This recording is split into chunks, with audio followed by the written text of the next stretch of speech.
Hello YouTube and welcome back to Guillotine Games. As you can see, we are in Satisfactory. You probably have two questions right off the rip. Number one, what is that giant thing of metal out there in the distance? And number two, what happened to that really nice, soothing text-to-speech voice? First on the voice thing, I tend to have to use text-to-speech just because I operate in a very noisy environment. As far as that thing off in the distance, that's what we're going to talk about right now. That is an offshore oil rig. Let me gain a little bit of elevation here. The hover pack. Maybe we can see it a little better through the fog. A single pipeline of 600 oil is coming into that offshore oil rig. It's processed into turbo fuel, and ultimately the top layer with a series of fuel generators burns it all off for power. And power is what I wanted to talk to you about. I've been having a great time, actually, playing Satisfactory for the past several days. And in that process, when you first start out, most people, myself included, tend to build a little haphazardly. I mean, you almost have to before you even have foundations unlocked. But then there comes a point for me where I need to redo those factories, those starter factories, those haphazard installations and production lines. Because quite frankly, they're a little bit messy. They need to be upgraded anyway. And what I like to do when I do playthroughs, I've done multiple in early access, is I won't call it rushing, but I do like to move rather quickly. And the way I typically like to do that, especially now with 1.0, is through exploration and using lizard doggos, if you're familiar with them, little dogs that you can tame, and they will bring you gifts occasionally. Get a good herd of lizard doggos going, gathering up random resources and going around yourself and collecting the hard drives for research and picking up all of the debris around the crash sites can actually catapult you through several tiers very quickly. And that's how I like to do it. Because there comes a point in what I like to refer to as the mid-game, which is where I consider myself now, whereby you have access to a whole lot of interesting things, and the rework, the rebuilding of those old sites becomes really fun and sets a foundation for how you're going to move forward, whether deciding to go with heavy train infrastructure, continue using tractors and trucks, or maybe going drones, which is what I'm doing for this playthrough. Heavy on the drones. I may use some trains, currently still have one tractor in operation, but the vast majority of my environment has been converted to be using drones almost entirely. And this power plant that you see in front of you generates about 24,000 megawatts of power. I have an old legacy coal plant generating a few thousand, and then I have some of the geothermal on the map already connected into my system. So I get power from geothermal, I get power from burning oil at this point in the game. I'm nowhere near ready to tackle nuclear power.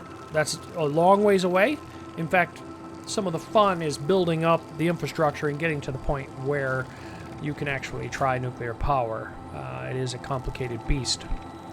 That little drone you've seen fly back and forth, actually there's two different ones, by the way. That's actually grabbing sulfur in a node that's on the mainland for the generation of the fuel. Okay, so why do I think I need more power? Let's take a look at our current power metrics. Top line is our power capacity, how much we're generating. You can see it's got a bit of a waveform to it, and that's mostly because of the geothermal. Provides power in a bit of a waveform. So you really want to watch these low points and compare that to these two lines below. The blue line is if all equipment is running, how much power is it consuming? The orange line is how much power is all the equipment currently consuming. Not everything runs all the time. I personally do not build my structures to, or my factories to always be running all the time, and just syncing everything. And the reason I don't do that is because I have no need for that many tickets. You generate these tickets, these coupons, which can be used to buy decorative things. Quite frankly, if you use a lot of exploration and you use a lot of lizard doggos, you will have so many tickets early game that you will unlock every decorative thing you want very early. And that's exactly what I did. Also, because of all my exploration, I was able to unlock a couple of key alt recipes for my turbo fuel generation, as well as diluted fuel. That really helps get this whole power system off the ground. Anyway, back to what we're looking at. Right now, I have plenty of power. You can see the low point of my power generation and the absolute maximum consumption. I have about a 6,000 megawatt gap. However, I have plans to put together multiple large factories, kind of the next evolution of my rework. I have to tear down some old aluminum, well, let's just call them disasters. They function, but boy, not very optimized. Didn't look good. Need to rip those out and build a real nice aluminum facility, because aluminum, I'm already heavily reliant on it. But I need to redo that. And that's going to consume a lot of power. On top of that, I also have plans for a dedicated train line that is going to go around collecting up a bunch of SAM ore so that I can kind of centralize my SAM ore production. Because quite frankly, what I'm doing now is too frustrating and too slow. So, what do we need to do here? Well, that generates 24,000 megawatts. That's the majority of the power that I currently have. We're going to build another one of those. That's the plan for today. This chain of islands that you see down here, right underneath the oil rig, that actually generates enough oil. There's enough oil wells, if you will, that I can connect to, where I could actually put out, I could build 2 more of these. So I can actually have 3 of these monstrous power plants to generate power for me. I would basically add another doubling of what I have for power capacity. So that's the plan.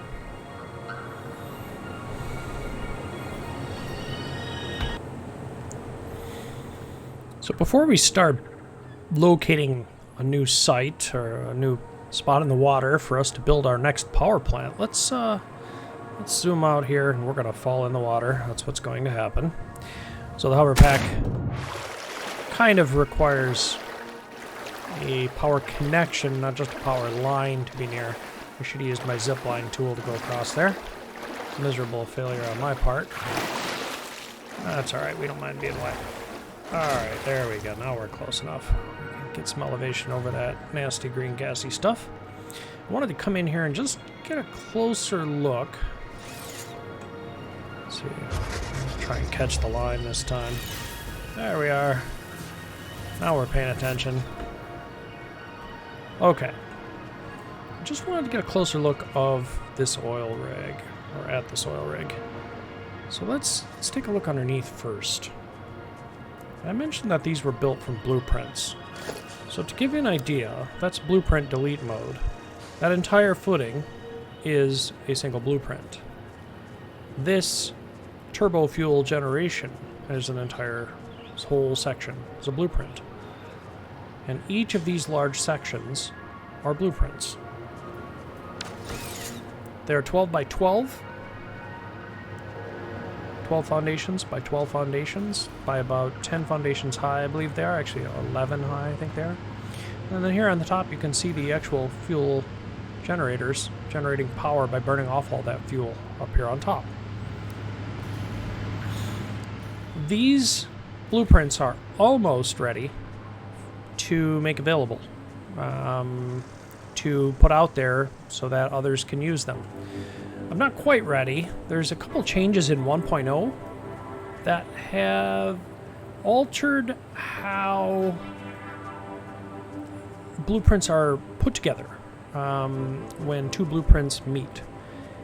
And that particular merging is causing some strange offsets in some of my blueprints. So that's just one of the problems I want to fix before I put them out there. And I do a little more testing too. It might not be too bad of an idea. So these large sections are all blueprints. These water extractors and all of these other little components down here, those are all hand built. And this is just a pump house. There's a pump in there for that main oil line that you can see, that oil pipeline that's coming over from the oil well. And then I run the rest of the pipe underwater.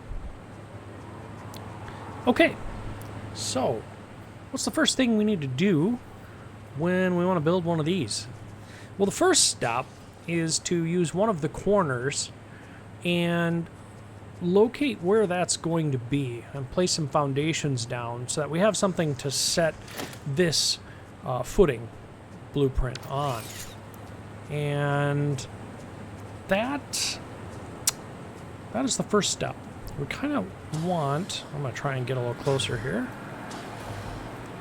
One thing I like to do is, it's a little hard to see here, but I like to set it to where the water level is really close and maybe even slightly overlapping up on top of the angled concrete footing. Now I still have to do some more decorative work. I have to set some more foundations underneath here just to make these a little prettier. You can see here too, like I don't mind if some of them are actually under the waves a bit for supporting the pipelines for the water extractors. I actually like the way it looks.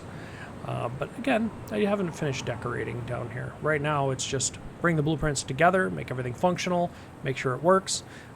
Getting that power actually operational was the most important task at hand when I built that one. I was trying to get away from coal, or at least the coal being my main source of power generation. It's still actually functional right now, but I'll eventually tear it down most likely and just rely on geothermal and oil until I get all the way up to nuclear. You can see the oil extractor all the way out there on the island, and then I just ran that pipe across here. I can always clean that up later if I decide I want that to look a little better. I tried to put more time into this area underneath the oil rig. Okay, so first step, and we can actually steal our elevation, for example, right from this by just duplicating one of those foundations and then running that out and maybe heading that way, kind of using that as a launching point. If you take a look here, it's going to be a little hard to see, but if you're familiar with using the world coordinate system, I don't usually care too much about it for this kind of a thing because there's no road or train that I'm connecting to these, so they can kind of orient themselves in any direction. So I don't really care too much about the world coordinates. More importantly, I'm just looking for the right elevation so that the water level sits exactly where I want it to. So you can also start from shore. So I could start here and try and gauge this. You can see here I'm kind of pushing back and forth to try and get it just barely underwater. That might be the right elevation. I can drop a keystone foundation in place, and then I can run it out to where I want the first footing to be. So that's basically how I figure out where to build the actual footing location. I'm going to go ahead and cut here until I've got a footing in place, and you can actually see where I'm going to put it so that you don't have to sit here and watch me for 20 minutes bumble around. Okay, so I spent a little time scouting around and thinking about, in relation to this oil rig, where I want the new oil rig to be. And part of it is based on where the oil is coming from and how much room I have before the dreaded end of the world. If you're not familiar with that, if you head out into the water in that direction or that direction long enough, eventually you just start taking damage. Don't want to get anywhere near that. Need to be able to work on these oil rigs. Can't just build it into the danger zone. So the oil I'm going to run to this oil rig comes from this island over here.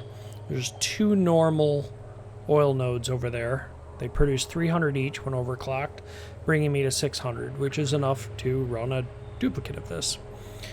So what I'm going to do, be a little careful here, is I'm going to just run them pretty parallel, I think. So let's try this. I'm going to steal the elevation here and keep them aligned. This oil rig doesn't need to connect to the other oil rig in any way. So I'm not too worried about that part of it. Also, something to keep in mind, I want to build out another 10, most likely. I can do that. Well, I can only get to 6 because my reach isn't quite... maybe I can get to 10. There we are. Well, in order to go out there, though, and stay hovering, I need power. Alternatively, I can just run on that base, but it's much easier to build when you're slightly above. I really like the hover pack for that. So what I'm going to do is I'm actually going to grab power, and I do this a lot. I grab power and bring it with me temporarily. I just slap some of this down. Like, this is all going to be ripped out. This is just to establish the offset. That's all it's for. That's all the concrete extension does. And I put power there so that my hover pack continues working, so I can keep hovering. Now, this is just an arbitrary distance away. I scouted that way swimming for quite a bit to make sure I wouldn't hit the danger zone, but I think we're going to be okay about here. We're about 20 off of the point. This will put one of our foot pads right here. So our footing will be here. It'll be close to shore. We'll be able to run our oil right off, our oil pipe right off onto here. And I see no reason why not to just keep it all lined up. It's not required, but I can do that. So I'm going to drop in this footing, additional pieces. What I do is I just set up and go like that. And that's roughly the shape that the footing can sit on. Now, these purple refineries are the ones that actually pull in the oil itself. And they process into heavy oil. And the heavy oil, well, they get two things, heavy oil and polymer resin. The polymer resin is kind of a waste product. We send that backwards to some plastic refineries to go ahead and turn that into plastic, but we send the heavy oil forward, and that is what is used along with a few other components such as the sulfur from the drones, and we generate here a couple of additional things on this piece.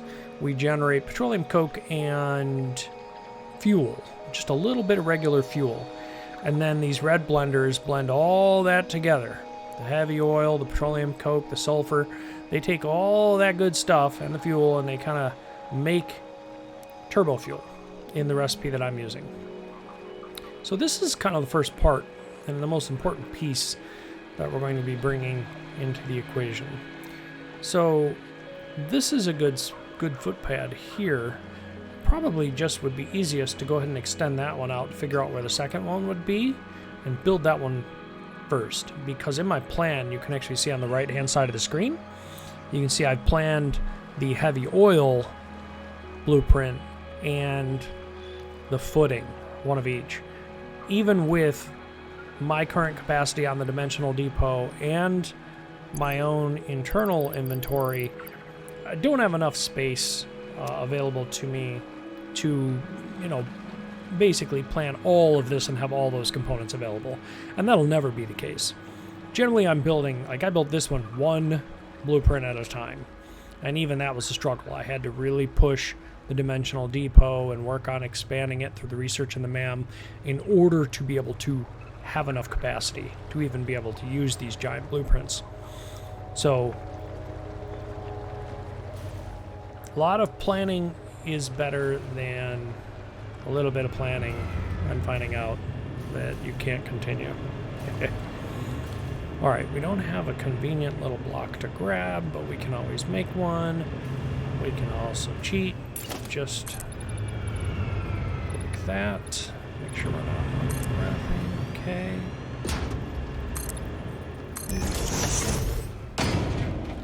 Using reference points like this is helpful. Now note that our zoop length, the length in which we can make foundations, is max is 10. I put one here and then I put 10 out, so we're actually 11 forward, and we're not going to have power out there either. So it's probably best for us to drag some power out there. so that the hover pack continues working.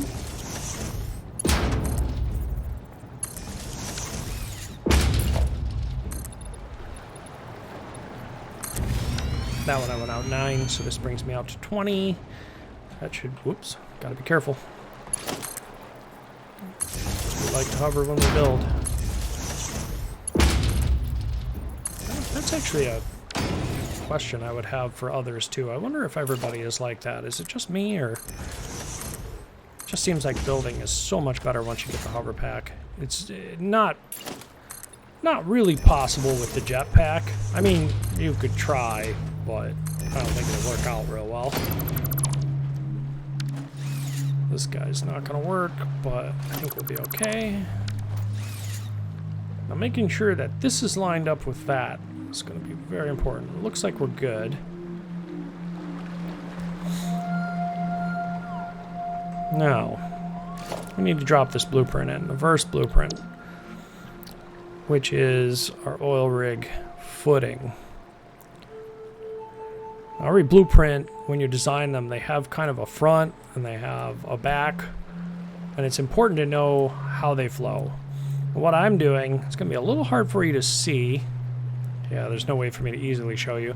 But if you look inside the center there, where the electrical line runs in the middle, in that smaller frame, you can see on the left there's a ladder there. And the preview actually shows the ladder turned 90 degrees the wrong way, but it still tells you that the ladder is on that side. And that's what I use to orient myself.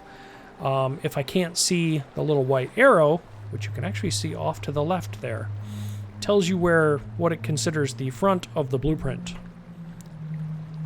So before I lock it in, I want to make sure that it's facing the right way, because when I go to put the next blueprint on, the one on top that actually has all the equipment on it, all those refineries there, in order to put that on, it's easiest if we can use blueprint mode and just have them be aligned. It makes it much easier. So that's kind of the important piece. So I'm gonna go ahead and drop that in. All that work blueprinted saves us a ton of time. Just a ton of time. Now the electrical connection is probably something I want to hook up, just because I want power over there for my hover pack.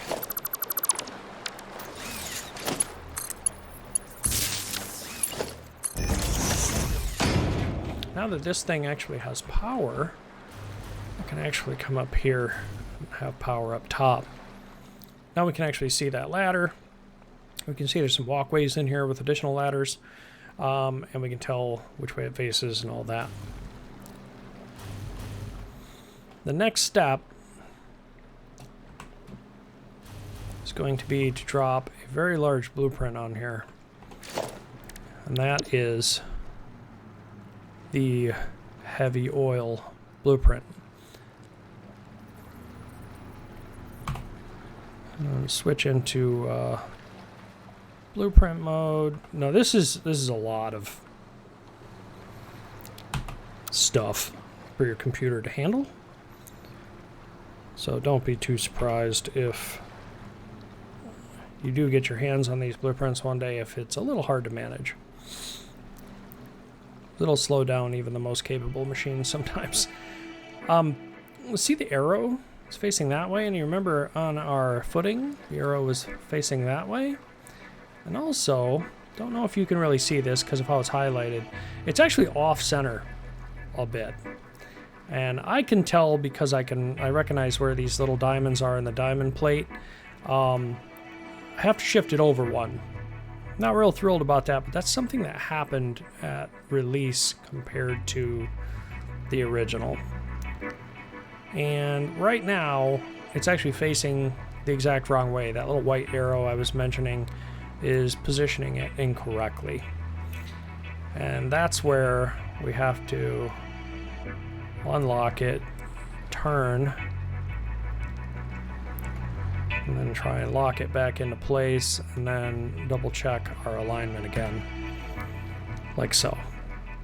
Now we can see the white arrows over there, and that's where the one was on the footing, so it's probably where we want to be. So I'm going to go ahead and let that get created. Lots of raw materials going into that. Now the first one that we place down, we really want to do a lot of double and triple checking and really making sure that this thing is lined up correctly. Luckily we have blueprint delete mode. When you go to delete something, you can change your mode into blueprint mode, and quite frankly that's the only saving grace we have for dealing with these very large blueprints, because if we make a mistake we just delete it, recreate it, we get all the materials back so we don't lose anything. It's quite manageable. So now we can see this entire component. I gotta be careful with my height. All the piping, all the refineries, the lighting, priority power switching, signage, everything is all built. And you can see the little connection right there, which is going to connect once we build it to the turbo fuel blueprint with the red blenders there. Will go on the end and connect and take that heavy oil, and then the polymer resin will go towards the plastic. Once we build that, then we can put our fuel generators on top. But one more thing of note, and then of course I'm going to delete all this after I'm done. I want to come over here and just show you one more thing to make sure that this was clear. This is actually doubled. There's 2 whole stacks of what we've been talking about. Turbo fuel, heavy oil, plastic. So there's 2 full racks of these.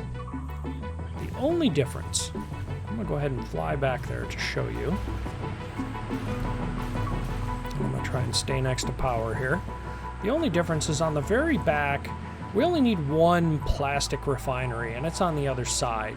So what I do is I don't, and the reason is because it has enough capacity to deal with the polymer resin from both of the heavy oil refinery sections. So I just route over a little conveyor, which we can probably sneak a peek at. You can see it in there, right there. See how it's actually pushing all that polymer resin over towards the other side? Well, that leaves a blank spot here, which is perfect for us to run a whole lot of power storage. This power storage helps us absorb fluctuations in power generation and consumption and provides additional capacity. It's like a giant battery. You can see I have 12,800 megawatts of battery storage. And let me tell you, that's a lot of wire. It takes a lot of wire to build that blueprint. But it's just completely packed full of power storage. It doesn't even need to be here technically. You can put it anywhere and just connect it to a power line, but I built it as part of the oil rig look to fill in that spot, and it ends up being quite convenient. Just a quick fly through just so you can see what goes on inside. There are tanks used and pumps to push the fluid up so that all fluid sources come out of tanks. That helps stabilize the fluid to prevent any backsloshing or other issues that might occur. So the tanks flow the fluid down whenever possible to the equipment. This is something I have to add in manually, which is from the drones. I manually built a little drone pad over there, and it takes all the sulfur over here and pushes it all the way down here. Now, you don't have to do it this way. If you don't want to use drones, you could very easily, instead of dealing with a drone pad, you could just pull that up from the bottom, run a train, run a truck. I don't recommend a truck. They scare me a little bit. At least in terms of, for power generation, I don't know if I would trust a truck because they can crash pretty easily. Drones are very consistent, like trains are. But ultimately, the goal here was just to get sulfur in here. And since we had turbo fuel and plastic, I just packaged up some turbo fuel to run a couple of drone pads so that they can go get sulfur. Now to get this whole thing moving, get the whole thing started, the way you kickstart it is by just throwing in a little sulfur here. You bring some in your inventory and you throw it in that container, and that'll get the whole process rolling because the oil's already connected. That just gets everything rolling, and eventually you'll just start making the fuel, and then the drones will take over.